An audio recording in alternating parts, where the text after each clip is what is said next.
I found some of the most viral sewing hacks on TikTok. Some of them even have millions of views, but I genuinely can't tell if they're brilliant or just edited to look that way. We are going to be using dental floss. There's probably a better way of doing this. I'm so happy with this result. It looks like she's using the middle gap of the fork. I actually can't believe it. Now, to help you decide which of these hacks are actually worth your time, I am going to be ranking every single one of the hacks based on this scale. Genius, meaning that they actually work and I would highly recommend them. Suspicious, meaning that it kind of works but is not really worth your time. And last but not least, internet lies, meaning it is absolute nonsense. If you're new here, welcome to another episode on Sew Simone. I am Simone and I'm sharing my journey as a somewhat beginner sewist. And if you are back for another episode, you might notice that I am in a completely different space. Well, I'm actually on an entirely different continent. I haven't had the chance to be in my home country of South Africa for 5 years. So this is where I am right now. I'm in my auntie's house. She is letting me use the most beautiful vintage sewing machine. This is an Elna 1500 and she is just gorgeous. I'm not super familiar with her, but I think we'll be all right. So that being said, we're about to get onto our very first hack, which theoretically should be helping us to make our hems more uniform, and it should help us to do them a lot more quickly.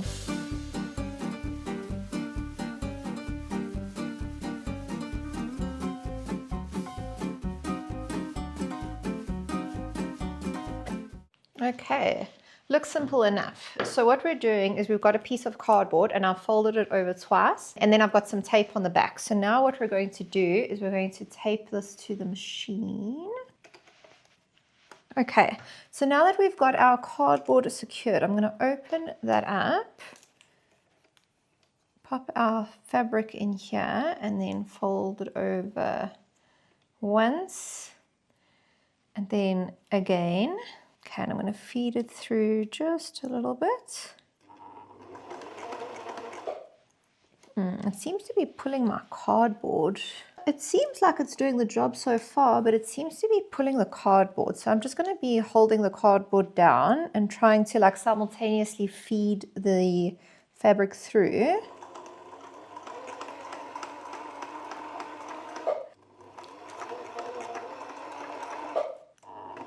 No.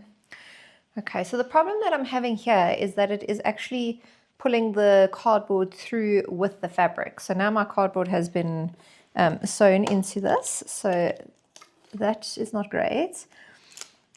So this is actually looking like it could work, but I think it's also down to technique. So let's give this another go, because I really think this one could be worthwhile.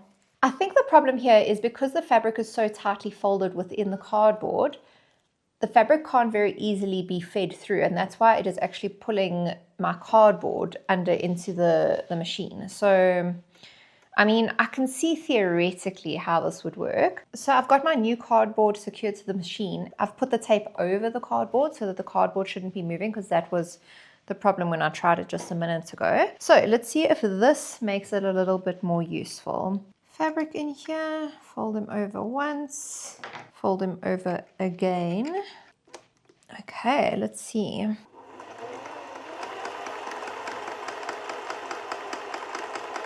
So while the cardboard is staying in place, it's kind of like going at a diagonal, and if you can see what it's doing to the fabric here, it's not exactly turning it over. So I think I'm just going to use my fingers a little bit just to help guide the fabric. So it's not 100% automatic, but I think this is worth looking into.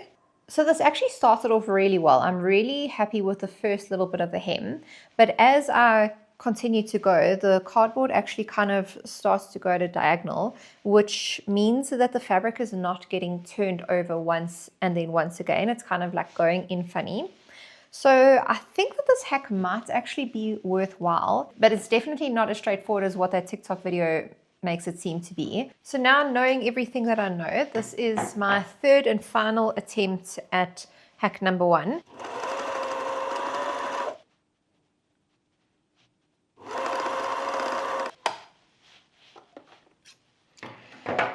Okay, I'm actually very pleasantly surprised. My hem is so even and so delicate and very, very well done. The only thing that makes this hack a little bit questionable is that I've got a lot of loopy thread on the other side of my fabric, on the right side of my fabric. I'm thinking that could have been caused by one of two things. I am brand new at using this machine. It might just be my inexperience, not actually being super familiar with how the settings of this machine react to different fabrics. So it could be that. Or something that I noticed is where the fabric is getting looped into the cardboard, it creates quite a lot of tension. So I'm not sure if you noticed, I was actually having to like kind of pull the fabric through. So that might be the issue here. I'm not sure. So I'm going to actually rank this hack as questionable because it does technically work, but I'm not super happy with the end result because of the loopiness created with the thread. So definitely not a 10 out of 10, but definitely worth giving a try at least one time to see if it works for you. So for hack number 2, we are going to be using dental floss, which sounds as crazy as you think it is. Let's have a look. You might be wondering, why do I have dental floss in my sewing kit? And that's because you can use it as a quick way to do gathers. Let me show you how. I have this loop of fabric here, and we're going to pretend that it's a ruffle meant to go on the hem of a shirt. So let's get set up on our machine. You want the zigzag stitch with the widest zigzag possible and the longest stitch possible. Those are hardy-dars. If you're hearing birds shouting in the background, that is like the national sound of South Africa. Okay, so she said we're going to need to put it on a zigzag stitch, which is number 13. So let's do that. 13, and then on the widest stitch possible, which is a 4 on here. You can change your thread tension, make it as loose as possible, and you might be able to pull out these stitches afterwards. If not, they're just going to stay in your seam allowance where no one can see them. So let's get started here. You have your tail of floss coming out the back, and you want your floss going down the middle of your presser foot, because what you're going to do is sew your zigzags over your dental floss, not catching them in the stitch. So the theory behind this is that we'll be using dental floss, enclosing it in between the zigzag stitch so we can create gathers very quickly and easily. I have worked on a fair amount of gathered pieces in my time so far, learning how to sew, and it is very time consuming. So if this works, it could be very useful, but it seems very suspicious to me. So I've got my loop of fabric already secured. I'm going to be placing it in here. What I need to do is grab my dental floss. This is the Clicks brand from South Africa. Okay, I'm just making sure that it's as long as this loop of fabric. Now what she says is to place the floss right in line with that little opening of the gathering foot. So that looks about right. Okay, let's give it a try.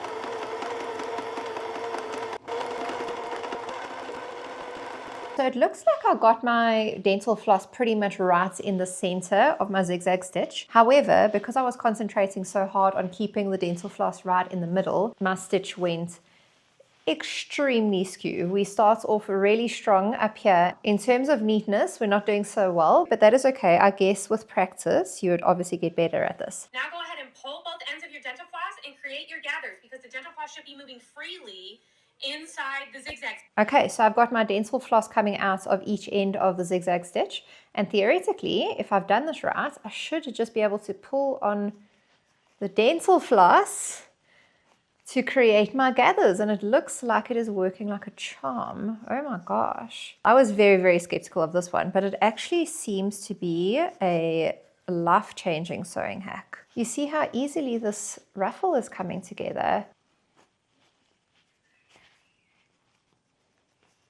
Look at this little ruffle. I was so skeptical of this hack. I was like, no ways are we using dental floss to sew. But oh my gosh, I'm blown away at how efficient and how quickly this came together.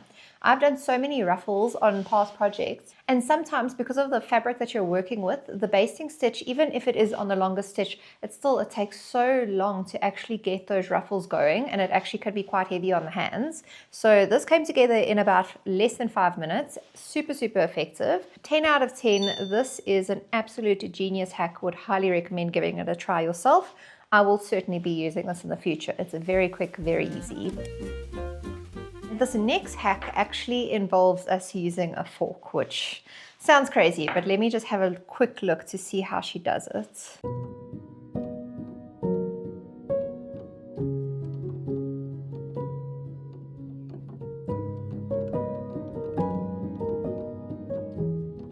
So So let's make sure that our machine is back onto a straight stitch. And I'm using this, it's a very thin fabric, but it's a slightly more stiff, if you know what I mean. I think the best way to start this is to get our fabric down and secured under our presser foot. Now it looks like she's using the middle gap of the fork, bring it towards us. Now I'm going to just pull my fork out. So I've got the fabric going in between the middle spokes. Twist the fork towards us and then pull the fabric so that we pull the pleat to where it needs to be. Oh, this is a little bit tricky.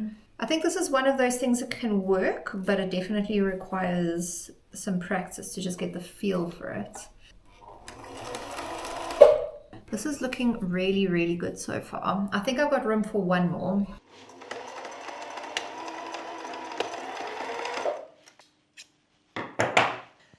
So I've fiddled around quite a lot and we've ended up with this, which is looking so good.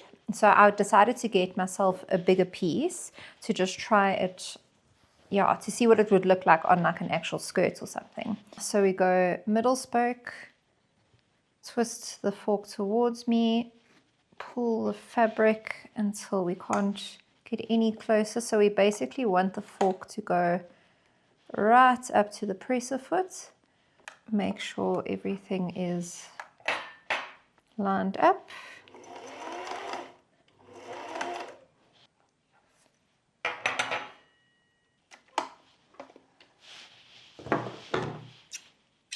Oh, I'm so impressed with this one. I can't even tell you. I was like, wow, that doesn't look like it's going to work. Look how cute this is, and it came together super, super quickly. So if you are ever thinking of making a garment that requires pleats, I would highly recommend trying out this fork technique. It is so good. This one I am going to have to classify as genius because it is so good, it's so quick. You do, however, need to practice in order to get your pleats exactly equal. Definitely 10 out of 10, give this one a try. So this next tack should actually be helping us to sew a nice, clean, even hem on a curved edge, which I have tried before. It was actually on that Peter Pan top and my hem came out very, very badly. It actually ruined that whole top. So I'm very interested to see how this hack works. So for this one, we're going to be using a piece of paper and yet another piece of vintage fabric. I've cut them so that they exactly match up like that. But now before we get started, let's see exactly how they do this.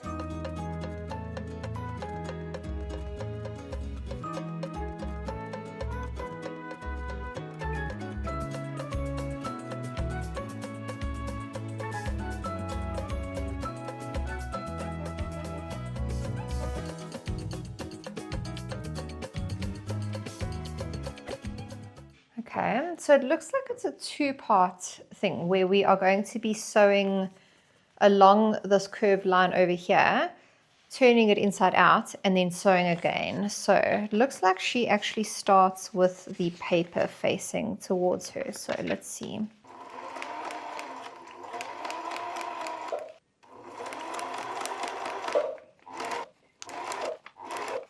So we've got our initial seam done, all down here. Now I'm just turning this inside out. So now I've got my paper turned inside out. It's creating quite a nicely sized hem over here. I'm sure you can notice the paper is actually pretty distorted in this area over here. So now I'm just going to go ahead and sew a straight stitch down here, and that should create our curved hem. So something I'd like to mention is as I'm going around, I am pulling the fabric quite taut around the curve of the paper so that we can have a nice clean flat hem, and I'm going pretty slowly.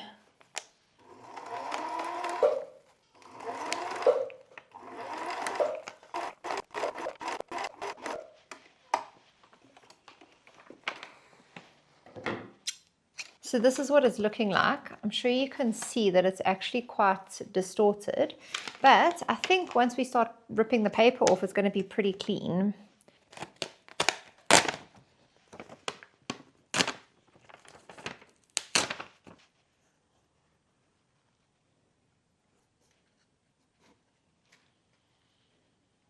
Okay, so this actually came out quite nicely, better than I expected.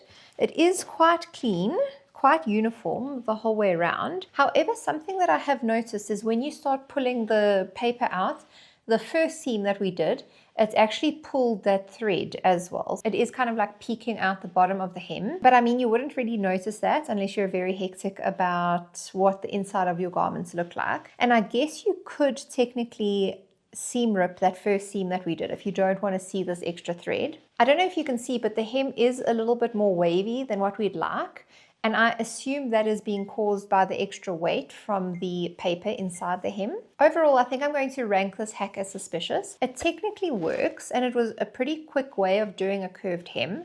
However, it didn't turn out as clean as I would have hoped. I'm pretty sure there must be other techniques to get a cleaner curved hem, but this for me just is not the cleanest way to do it because we've still got a lot of waviness. The paper is trapped inside the hem, and the first seam that we did is poking out the bottom. So technically works, but yeah, there's probably a better way of doing this.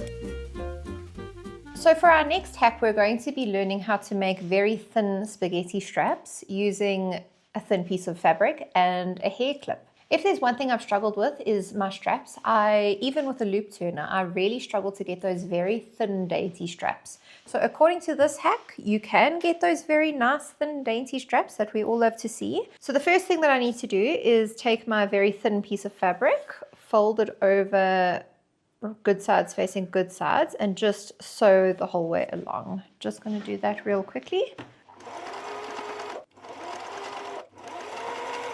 Turn through strip. This is our double tacked end to make sure that it's nice and sturdy. I'm going to snip a little bit off what I'm going to use as my lining to pad out the spaghetti strap, and then I'm going to cut a tiny little snip in the end of the folded edge.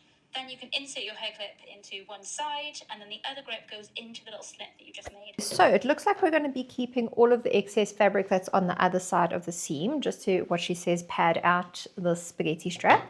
And then we just want to make the top of our strap a little bit skinnier, so that's the only place that I'm trimming off the excess fabric. So what she does is she takes the very end of her strap and she cuts a slit across there, but she does not cut through the seams. Okay, so now our hairpin is the whole way through.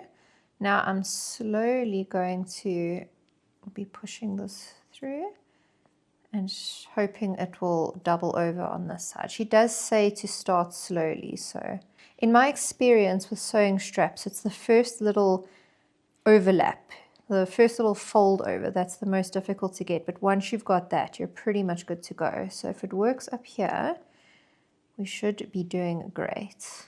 I think we've successfully got it to go over. I still need to work very slowly here, just so that it doesn't bunch up, because this is a very, very thin strap. Oh, this is so satisfying. I actually can't believe it. This is by far the skinniest strap that I've ever successfully made, and I feel like I've just been opened up to a whole world of possibilities. As you might know, there technically is a tool for this, and I do actually have one so I can show you.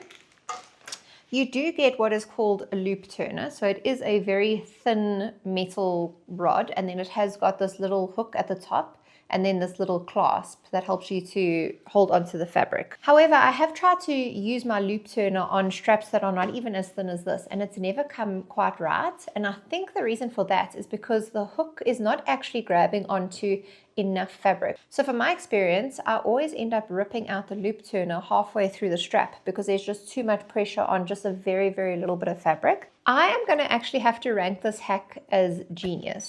Even though there is an official tool for this hack, I've never been able to successfully achieve such a skinny strap with a loop turner. So yeah, I would highly recommend getting yourself a bobby pin if you are planning on making very skinny straps, because this just worked wonders. I don't have any ripped fabric, which is what sometimes happens with the loop turner. So yeah, that is a genius hack. So for our very last hack, we are working on straps again. You know, at the end of the strap where you've got like extra pieces of fabric poking out and you've got that bird's nest that kind of happens with your thread. So this hack theoretically should teach us how to get very, very clean, lovely straps. So let's have a look at how she does that. Oh, I've got someone begging for scratchies. Open your pressed strap, leaving the left side folded. Fold down the end, straight across, and crease it. Fold the left side, and to make it just a bit easier, trim that right corner a tiny bit. Open the top and fold in the right side. If you need to, use a pin or an awl to tuck in the fabric. Match the folded sides, and before you start your stitching, just hold on to the ends of the threads. Sew a couple of stitches before letting go. By creating that tension, you won't get that bird nesting on the back. Excuse me? I have not ironed the strap, but luckily the fabric is stiff enough that I can actually just very easily make creases using the end of my scissors. So she's first actually folding in the left side of her strap towards the middle seam, then folding the top over. Okay, so now we're folding the left side over itself. Oh, and then we're feeding the right into it. So that's what actually closes everything off. She makes it look very easy, I must say. This is very, very finicky, but I think, yeah, by the looks of that, if I can sew that down nicely, it looks like it's going to be wonderful. Let me just show you. Okay, so this is what our end is looking like so far. Now it's just to sew it down. So I'm firmly gripping the ends of my thread.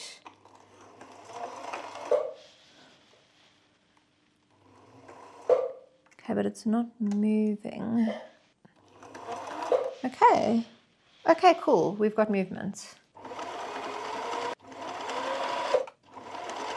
The bird's nest did in fact happen, but I think that is because I wasn't pulling the threads hard enough. I think you actually really need to pull the threads hard to encourage the strap to start moving through the machine. The closure actually looks quite nice. I'm going to give it another go on this end of the strap. Okay, so let's see now. I'm going to be holding these threads very taut. Oh, that seems to have done the trick. I'm just going to finish this off quickly.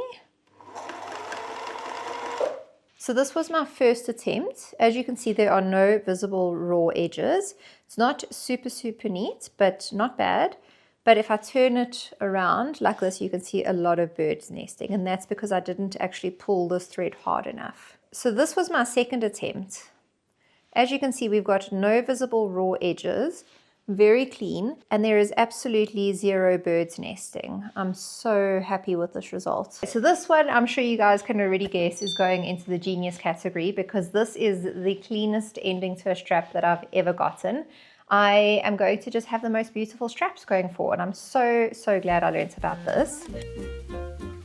So when I was planning out this video, I genuinely thought that some of these hacks were going to end up in the category of internet lies. But as you guys have seen, most of them have been really, really good. That didn't exactly work out as I planned it to be. I thought for sure some of them were going to be complete fails, which none of them were, which I suppose is not a very bad thing. But I do actually have a whole lot more hacks that I'd like to try. So if you're interested in seeing a part 2 of this video, please let me know. And if there are any hacks that you would like me to try out, please send them my way. You can just send me a DM or send me an email. And just before we close out this video, I just wanted to remind you that I created a very helpful Notion template that has got some of the most beautiful patterns that I plan on making for the summer. So you can actually grab that for free by clicking the link down below. If you made it this far in the video, let's leave a secret emoji. We can leave a pair of scissors. If you leave a pair of scissors, I'll know that you made it all the way to the end. I hope that you enjoyed today's video, and that being said, we will see you in the next one. Hasta luego! Going back to Glasgow in the rain. You and me upon the canal with cheap champagne.